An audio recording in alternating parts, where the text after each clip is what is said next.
Welcome back to the Title Today channel. We've brought back our High Desert Title Officer, Dan Doolin, to talk today about wills and trusts. Dan?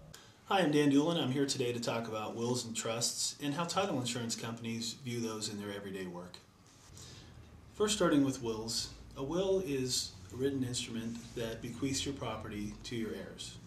A will is probated by the probate court, and it's quite a process. The will is admitted to the court, an administrator is appointed, and the will is probated through the court. In a traditional probate, the will is probated, and at the end of the probate, there is a decree of distribution, which distributes the properties to your heirs. The decree is then recorded and would transfer any real estate. The second most common form of probate is an independent administration. In independent administration, the will is admitted to probate, and an executor or an administrator is appointed. The administrator then receives letters, which gives them the ability to transfer real property.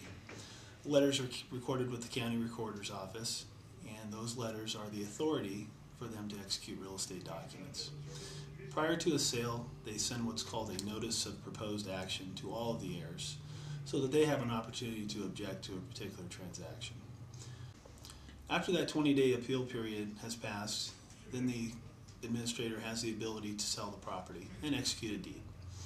Once the deed's executed and the letter's recorded, our transaction is completed. Now I'd like to talk about trusts. Trust is a written instrument between a trustee, a trustor, and a beneficiary. The beneficiary is the party that gets the property. The trustee is the one that executes the documents and has administrative power over the trust. What we often see in title insurance is where we have a successor trustee executing the documents, wherein one or both of the original trustees is deceased. When that occurs, we ask for a full copy of the trust and any amendments and a certification that states that we have the entire trust. We then review the trust and confirm that the successor trustee that we're asking for a deed from is the proper party. This is very important because inheritance situations can be very testy sometimes.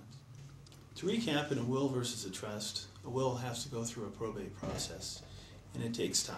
It can take up to months, getting court dates, the expense of the attorney fees, whereas a trust can take weeks. Basically, all the documents are in place, and we ask for an additional certification. So it's a much more streamlined process to close your real estate transaction.